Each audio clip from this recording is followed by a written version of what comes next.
Allez, dernière partie du corrigé de TP, du TP3 de structure de données. Donc là, on rentre dans le vif du sujet avec la mise en œuvre de l'arbre préfixe. Euh, donc, je pars du principe que vous avez grosso modo compris ce qu'est un arbre préfixe. Je vais revenir dessus dans les détails d'implémentation des différentes fonctions, mais je vais garder une trame principale qui consiste simplement à mettre en œuvre les mêmes fonctionnalités que ce qu'on avait fait pour les listes et les tableaux dynamiques. Donc, euh, on va se mettre tout de suite dans les bons fichiers. Donc on va tout fermer pour faire de la place. Tout, encore que je vais garder tab.h et tab.c ouvert pour les copier-coller qui vont bien. Ok, donc ce qu'on fait quand on manipule un arbre, c'est que la structure elle-même de l'arbre, c'est rien d'autre qu'un pointeur vers le sommet, ce qu'on appelle la racine de l'arbre, qui va être un peu à l'image de la tête d'une liste chaînée. On va appeler ça la racine, ou root, ou ce que vous voulez, si vous voulez appeler tête, vous pouvez. Et ce que je veux, c'est quoi? C'est structurer à partir de l'énoncé chaque nœud de mon arbre comme étant un booléen qu'on va stocker sous la forme d'un entier, qui va me permettre de savoir est-ce que le nœud que je suis en train de regarder est une terminaison, alors que je peux appeler final, machin. On va l'appeler T pour gagner de la place, donc pour savoir si est-ce que ce nœud représente un nombre. D'accord. Et puis l'autre élément qui m'intéresse, c'est chaque nœud contient une référence vers chacune des 10 possibilités suivantes des nombres qui le composent. Encore une fois, je vais avancer dessus, mais grosso modo, je vais faire un tableau dynamique qui va contenir les enfants de chacun de ces nœuds. Je sais que c'est pas facile à représenter, donc je vais peut-être juste tout de suite dessiner rapidement les choses. Donc grosso modo un nœud. Si par exemple je veux représenter le chiffre, alors, attends, je suis pas bien, je suis pas dans le bon truc. Si par exemple je veux représenter le chiffre, le nombre 123, d'accord? Donc j'ai mon arbre qui est représenté par sa racine, et de cette racine je vais avoir 10 flèches qui partent, chacune représentant un chiffre.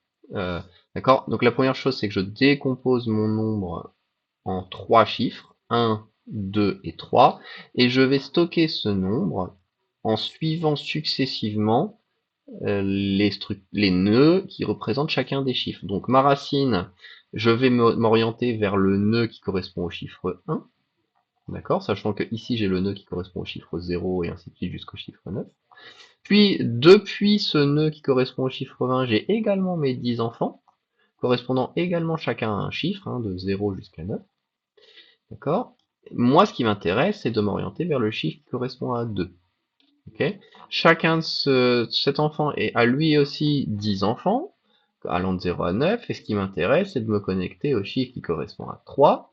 Bien sûr, ce nœud-là a également 10 enfants, et ainsi de suite, et ainsi de suite, mais par contre, je vais noter, grâce à mon booléen terminaison, que ce nœud-là, oui, effectivement, c'est un nœud terminaison. Ce qui veut dire que dans ma structure de données, je sais qu'en partant de la racine et en suivant la chaîne 1, 2, 3, j'arrive à un nombre qui est une terminaison. Et donc, en reconstruisant la chaîne, je sais que ce nombre-là, c'est le nombre 123. Si un jour, dans ma représentation, j'ajoute le nombre 1235, ben, en fait, je vais suivre la même chaîne, d'accord? Sauf que je vais pas m'arrêter, je vais continuer, considérer la terminaison 5, et bien noter qu'effectivement, c'est un chiffre terminaison.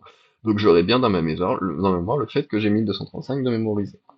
Alors l'intérêt, c'est qu'en fait, les nombres précédents pavent le chemin pour les nombres suivants, d'accord? Et l'autre intérêt, c'est que quand je vais rechercher est-ce qu'un nombre existe, bah plutôt que de parcourir tous les nombres comme on a pu le faire pour un tableau ou pour une liste chaînée. Alors pour un tableau, on faisait une dichotomie, pour une liste chaînée, on parcourait tout le monde. Là, la seule chose que je vais faire, c'est si je recherche est-ce que mon nombre 1235 existe, je vais me balader de proche en proche, de chiffre en chiffre, et là, le temps de la recherche, la complexité de la recherche, c'est tout simplement le nombre de chiffres qui composent ce nombre. Voilà, donc c'est pour ça que cette structure-là est très intéressante. Donc, après ce petit aparté explicatif, tout l'enjeu, ça va être de mettre en place les fonctions qui vont bien. Alors, je vais aller piocher toutes les fonctions qu'on a fait ici, et puis le but du jeu, ça va être de faire exactement les mêmes, mais pour un arbre. Donc peut-être que je couperai la vidéo en deux en fonction du temps que je mets à tout mettre, mais l'enjeu il est là. Donc on va avoir une fonction d'initialisation, qu'on va appeler inIndicoArbre. Il n'y a pas de taille, hein, d'accord, c'est un arbre initialement, il va être vide. Je vais avoir la libération de la mémoire, donc ça, il n'y a pas de problème. Je vais avoir le redimensionnement n'existe pas pour un arbre. Je vais avoir le fait d'ajouter un nombre, ça, il n'y a pas de problème. Je vais avoir le fait de supprimer un nombre, ça, il n'y a pas de problème non plus. Je vais avoir le fait de l'afficher. Et enfin, je vais avoir la question, est-ce que ce dictionnaire contient ce nombre? Ok. Comme d'habitude, je vais me placer dans mon fichier C qui est de l'autre côté. Je vais copier-coller tous mes prototypes. Et puis tout l'enjeu, ça va être de remplir toutes ces fonctions. Alors pour se simplifier la vie, et c'est d'ailleurs comme ça qu'a été pensé la fonction générer nombre qui se trouve dans utils, je vais considérer que tous mes nombres ont exactement 6 chiffres, et je vais compléter avec des zéros le cas échéant. Donc par exemple, 1, 2, 3, 4, ça va pas être 1, 2, 3, 4, ça va être 0, 0, 1, 2, 3, 4. Ok, on garde ça dans un coin de la tête parce que vous allez voir qu'on va s'en servir. Donc, pour ce qui est d'initialiser un dictionnaire d'arbre de type arbre, je vais avoir le même process que d'habitude. Je vais commencer par un malloc.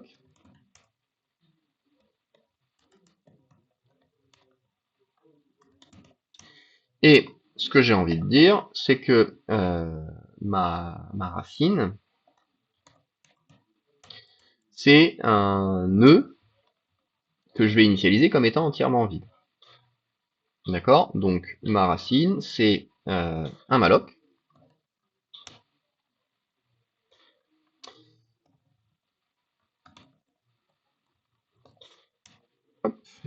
J'affecte le malloc. Évidemment, c'est pas une terminaison.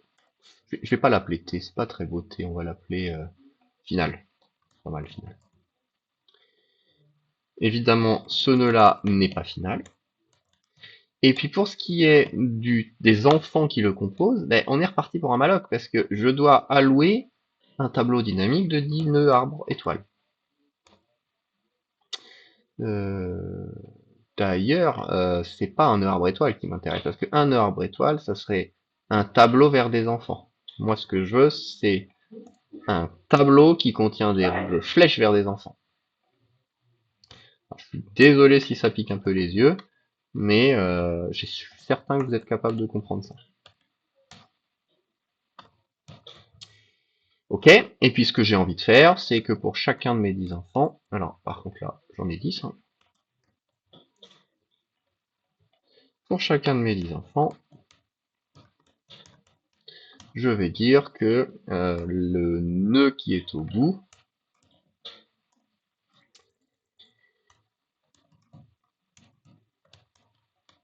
est égal à nul. Je fais en sorte que, pour l'instant, à état initial, j'ai pas de nom, donc les nœuds ne sont pas à l'eau. Ok. Et puis une fois que j'ai fini tout ça, je vais renvoyer mon nœud. Alors, pour ce qui est de la libération de la mémoire, euh, ça va piquer un petit peu parce que c'est récursif. Ce que j'ai envie de faire, c'est de me balader, de partir évidemment de la racine, et puis pour chacune des cases, d'ailleurs, on va se créer une petite fonction libérée, bon, on va le faire en deux temps. Pour chacune des cases du tableau des enfants, si c'est pas égal à nul, ça veut dire qu'il y a une arborescence vers celle-là. Donc je veux libérer cette case-là aussi. Mais lorsque je vais arriver dans cette case-là, je vais regarder chacun de ces enfants. S'il y a quelque chose dedans, je dois libérer cette case-là aussi. Et ainsi de suite, et ainsi de suite. Donc d'où la récursivité. Donc la façon dont ça procède, c'est pour chacun des enfants,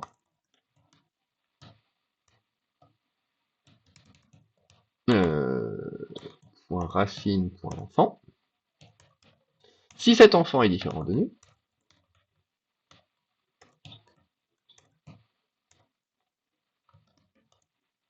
ça veut dire qu'il y a un nœud au bout, eh bien je veux libérer le nœud en lui passant comme paramètre cet enfant. D'accord? Il me faut donc une fonction qui s'appelle libérer nœud et qui ne prend pas un dico-arbre en paramètre, mais qui prend un enfant. Donc on va se faire tout de suite cette fonction.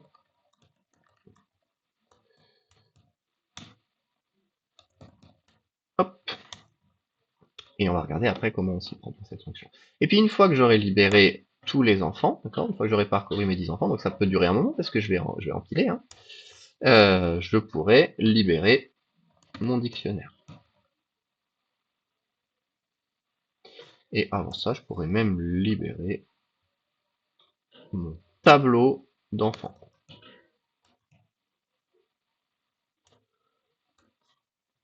Et une fois que j'aurai libéré mon tableau d'enfants, je pourrai libérer ma racine. Ouais, il y a 2-3 bricoles à libérer là. Hein. On va bien s'amuser. Ok? Donc je libère tous les enfants. Une fois que j'ai libéré tous les enfants, je libère le tableau qui contenait les références vers les enfants. Une fois que j'ai libéré le tableau, je libère la racine. Une fois que j'ai libéré la racine, je libère le dictionnaire.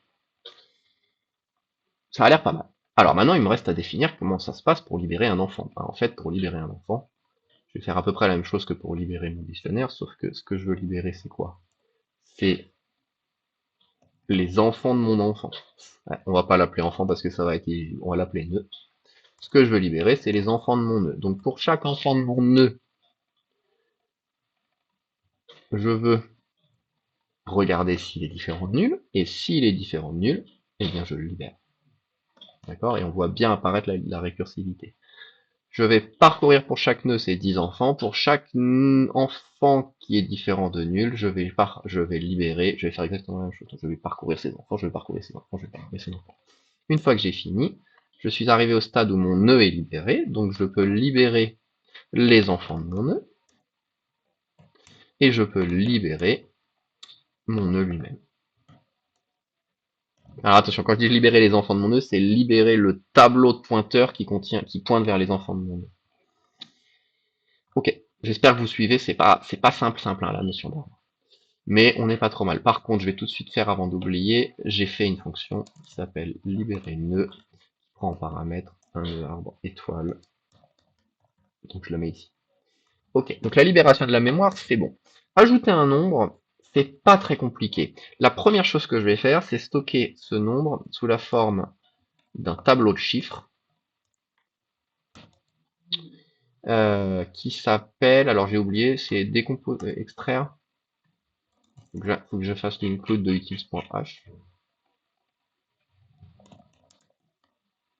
Vous vous rappelez, au tout début du TP, on avait une petite fonction qui nous décomposait ça. Donc là, on va l'utiliser. Voilà, elle s'appelle extraire chiffre et je lui donne en parallèle. Ok, on va le faire comme ça. Hop.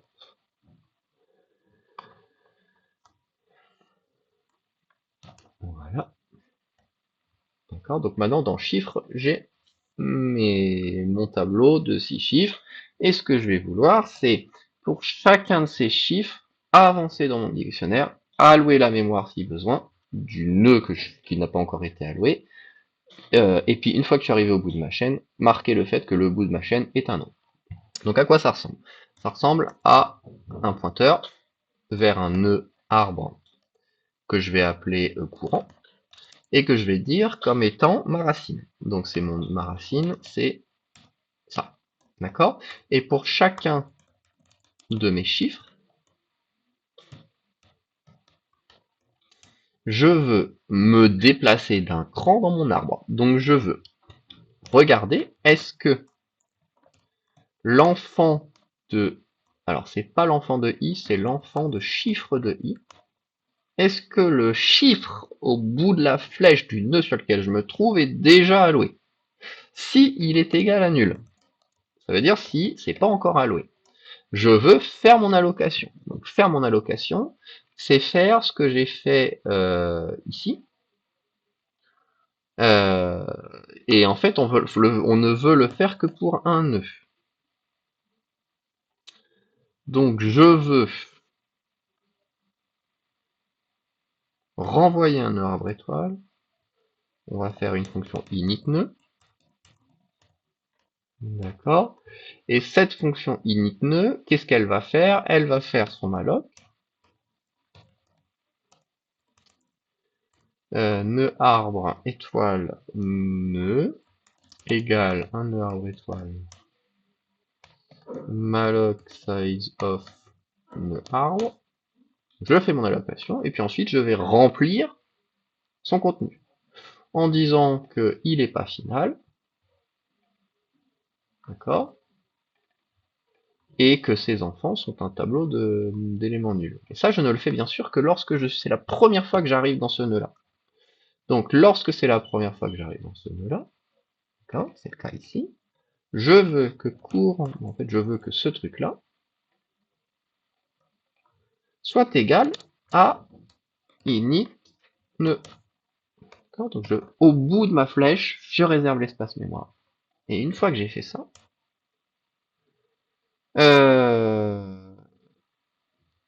je veux avancer à l'intérieur de ce truc-là. Donc je veux que courant soit égal à courant.enfant de chiffre de i. D'accord, j'avance d'un cran dans mon tableau. Et je fais ça 6 fois. Et lorsque j'ai fait ça 6 fois, donc je suis arrivé à la case qui est terminale. Donc je veux dire maintenant que courant.final égale 1. J'espère être clair. J'espère ne pas me tromper, il y a un monde où je me trompe, mais ça a l'air pas trop. Je fais la même chose que tout à l'heure, je prends ça, je le mets là. Histoire que n'ait pas le problème plus tard. Ok. Je pense qu'on est pas mal. Mais le problème, c'est que je ne pourrai vérifier ça qu'après avoir fait la partie affichage.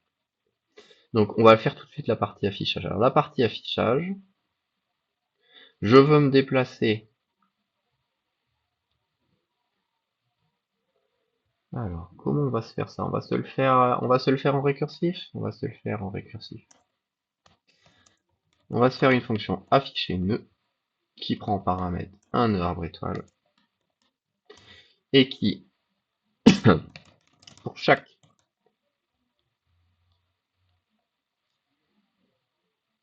nombre, si ce nombre existe,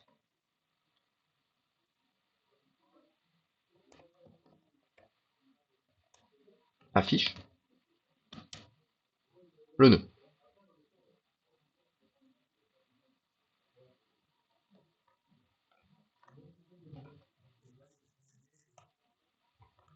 Alors là, il faut avoir le cerveau un peu accroché, puisque je vais rentrer dans le 0. Est-ce que l'enfant 0 existe? Si oui, je rentre dedans, donc je vais afficher 0, 0. Si oui, oui, oui, jusqu'à tout en bas, pour qui je vais afficher 0, 1, 2, 3, 4, 5, 6, 8, 9, 10. 0 jusqu'à 9. Quand j'aurai fini, je vais remonter d'un cran, je vais afficher les nombres de 10 à 19, puis de 20 à 29, puis de 30 à 39, puis je passerai à 100. Donc ça, c'est tout bien. Euh, et ce que je veux,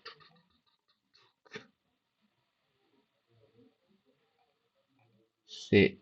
Alors, je sais pas s'il faut que je le fasse avant ou après. Je pense que je peux le faire de l'un ou l'autre, ça n'aura pas d'incidence. Ok, parce que là, il faut que j'affiche. C'est-à-dire, je veux pour chacun des nœuds, s'il est terminal, l'afficher.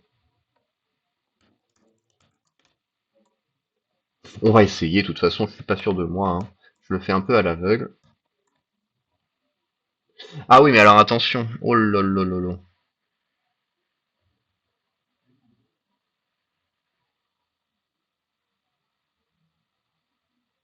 Ok, là je vais avoir un problème dans ma conception, puisque pour afficher, il faut que je sache où je suis. C'est-à-dire, il faut que je sache que je suis dans la succession de... Ok, je sais comment on va s'y prendre, mais alors là, ça pique un peu, hein. C'est-à-dire que plutôt que de passer uniquement l'arbre, il faut aussi que je lui passe un, un nombre n qui correspond à l'agglomérat de toutes les branches que j'ai parcourues depuis. Donc il faut que je lui passe n fois 10 plus... Alors là, si vous arrivez à me suivre, bravo à vous. Il faut que je lui passe. Donc la première fois que je vais appeler cette fonction afficher nœud, je vais lui donner 0 pour n. D'accord? Je vais rentrer dans le 0, blablabla. À chaque fois que j'avance d'un cran, je lui donne l'ancienne valeur que j'avais, plus le numéro du chiffre dans lequel j'avance. Donc si je fais 0, 1, 2, 3, je vais passer dans 0, donc j'aurai n qui vaut 0. Je vais passer dans 1, donc j'aurai n qui vaut 0 fois 10 plus 1, c'est-à-dire n qui vaudra 1. Puis je vais passer dans 2, donc j'aurai 1 fois 10, ça fait 10 plus 2, ça sera bien 12. Et enfin j'aurai n fois 10, donc 12 fois 10, 120 plus 3, ça fera 123. Et je veux afficher 123. Donc là, normalement, c'est bon. Et donc là, je veux afficher %d anti-slash n. Ce que je veux afficher, c'est n fois... c'est n. S'il est final, je suis rentré dans le IM, je veux afficher n. Ok. Alors là, si ça marche, je suis assez content. Mais le monde, il y a un monde... il y a de nombreux mondes où ça ne marche pas. De toute façon, on va tester tout de suite. Ok. Et je veux donc, dans mon afficher nœud... Ah oui. Je veux donc, dans mon afficher nœud, prendre en paramètre un nœud et un nombre. Et donc mon affiché dico-arbre consiste simplement à afficher nœud pour le dico.racine en lui donnant le nombre 0. Il sera pas final, je peux rentrer dans 0. Ah écoutez, on va le tenter, hein. On va le tenter, c'est-à-dire que là je vais aller mettre dans mon main arbre. Et puis on va commencer à regarder. Hop, on va commencer à regarder en piquant tout ça. Alors il y a des choses qui vont pas marcher pour l'instant parce que j'ai pas toutes les fonctions. Là j'avais mis l'acide 1.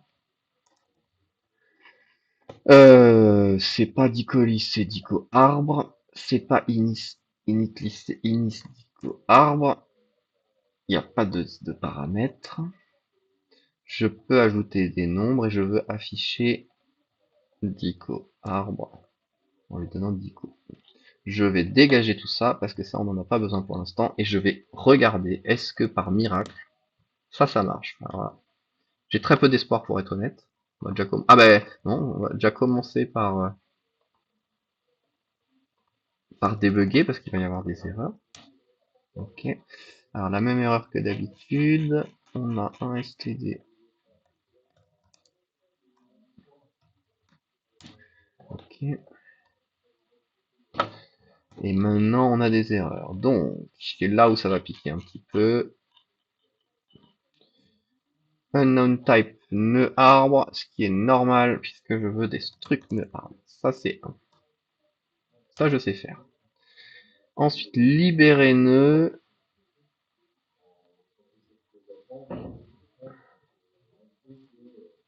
Ok, ça n'a pas de sens dans dico arbre.c. Parcourir, c'est pas nœud enfant, c'est de 0 à 10.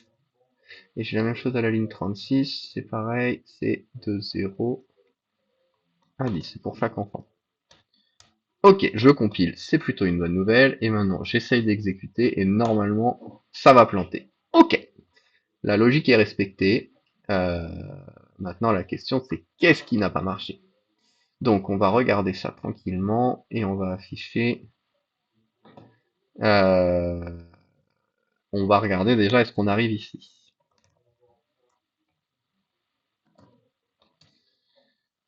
Ok, oui, on arrive ici, donc c'est peut-être le ajouter nombre qui ne marche pas. Donc, voyons voir le ajouter nombre. Le ajouter nombre, comment il s'y prend? On va afficher les chiffres. Est-ce que ça marche les chiffres? C'est-à-dire, est-ce que la décomposition a marché? 0,0042, donc j'ai bien tous mes chiffres. Ok.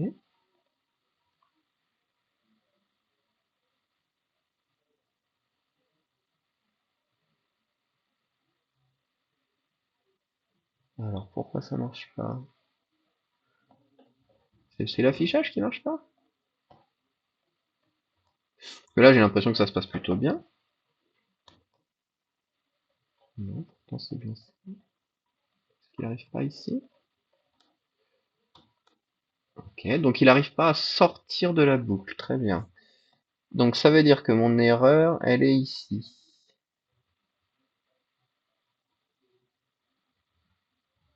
Je me mets à la racine. Je regarde.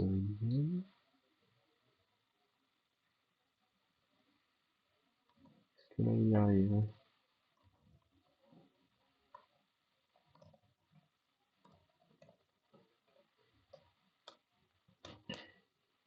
D'accord.